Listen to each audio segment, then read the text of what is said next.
देखो बेटा, ये अपनी दुकान है। अब मेरी उम्र तो हो चली है, जितना मुझसे इस जिंदगी में भाग दौड़ हो सकती थी मैंने खूब कोशिश की, लेकिन अब मैं चाहता हूँ कि तुम ये कारोबार संभालो और मैं अब आराम करना चाहता हूँ। हाँ, पापा आप बिल्कुल भी चिंता मत करिए, मैं ये दुकान पूरी जिम्मेदारी के साथ संभालूंगा। हाँ बेटा, लेकिन एक बात का ध्यान रखना, मैंने इस दुकान को बहुत कड़ी मेहनत करके बनाया है, बहुत कड़ी मेहनत की है मैंने, और मैं सोचता हूँ कि तुम इसे और भी आगे लेकर जाओगे। पापा आप उसकी बिल्कुल भी चिंता मत करिए, मैं आपसे वादा करता हूँ कि मैं पूरी मेहनत करूंगा और इस दुकान को आगे लेकर जाऊंगा। बिल्कुल ठीक है। और सुनो बेटा, अगर तुम्हें कोई चीज़ समझ में ना आए तो जेपी यहाँ अपने 5 साल से काम कर रहा है, उससे पूछ लेना, ठीक है? मैं चलता हूँ बेटा, अब तुम संभालो। हाँ भाई जेपी, कैसे हो? बस बढ़िया भैया।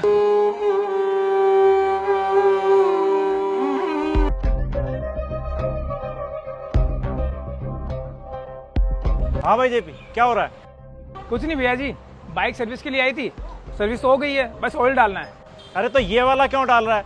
वो दूसरा वाला डालना, डुप्लीकेट वाला। लेकिन भैया जी उन्होंने तो ओरिजिनल ऑयल के लिए बोला था, वो अपने रेगुलर कस्टमर हैं, डुप्लीकेट क्यों डालना है?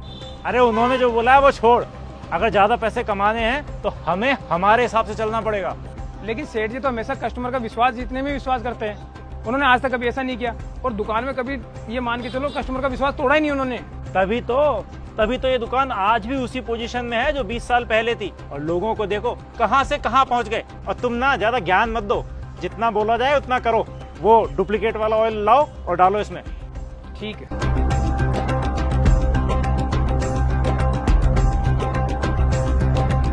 हाँ भैया, देख लीजिए ये दुकान है, और इसमें जो भी सामान आपको दिख रहा है ये सब मैं आपको दे दूंगा। ठीक है भैया, देख लेता हूँ।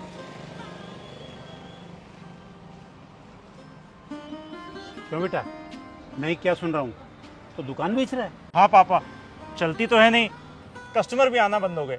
लेकिन ये सब हुआ कैसे? अरे 20 साल से मैं दुकान चला रहा था, तब तो कभी ऐसा नहीं हुआ, आज ये कैसे हो गया? पता नहीं पापा, मेरी तो खुद समझ में नहीं आ रहा। अब यहाँ कुछ नहीं रखा है। सेठ जी, छोटा मुंह बड़ी बात, अगर मैं कुछ बोलूंगा तो भैया जी बुरा मान जाएंगे। क्यों बुरा मान जाएंगे? जो कुछ कहना है बिल्कुल कहो। सेठ जी, ये दुकान बेचने का और बंद होने का कारण भैया जी खुद है। ये है ना, आपके जाने के बाद दुकान के अंदर ज्यादा पैसा कमाने के चक्कर में जो रेगुलर कस्टमर आते ना, उनका विश्वास तोड़ना स्टार्ट कर दिया इन्होंने, और धीरे धीरे ना उनसे ना पैसे लूटने लग गए। इसके चक्कर में उन कस्टमर का विश्वास टूट गया और वो आना बंद हो गए, और उन लोगों ने और लोगों को बोला तो वो भी आना बंद हो गए। इसी वजह से आज दुकान में कस्टमर नहीं है, और ये नौबत इसी वजह से आई है। क्यों बेटा, जेपी कह रहा हूँ सच है? हाँ पापा, सच है। लेकिन आप बताइए, मैंने जो कुछ किया वो सब पैसा कमाने के लिए ही तो किया, इसमें गलत क्या है?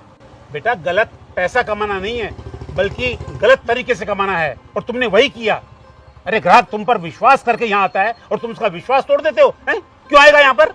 अरे मैंने 20 साल यहाँ मेहनत करके ग्राहकों का, मार्केट का विश्वास कमाया, और तुमने 6 महीने में ये सारा विश्वास तोड़ दिया। बेटा, गलती मेरी थी जो मैंने तुम्हें जमा जमाया बिजनेस संभला दिया। अरे तुम्हारे लिए तो अच्छा होता कि रोड पे धक्के खाने देता था, तभी तुम्हें समझ में आता है कि बिजनेस कैसे संभाला जाता है। बेटा, पूर्वजों ने सही कहा है, जिन्हें विरासत में कमाया मिल जाता है ना, फ्री का मिल जाता है ना, उन्हें समझ में नहीं आता कि मेहनत कैसे होती है। जाओ, तुम अपना कमाना शुरू करो, और आज से ये दुकान मैं संभालूंगा। जितने दिन मुझसे बन पाएगा मैं मेहनत करूंगा इसमें।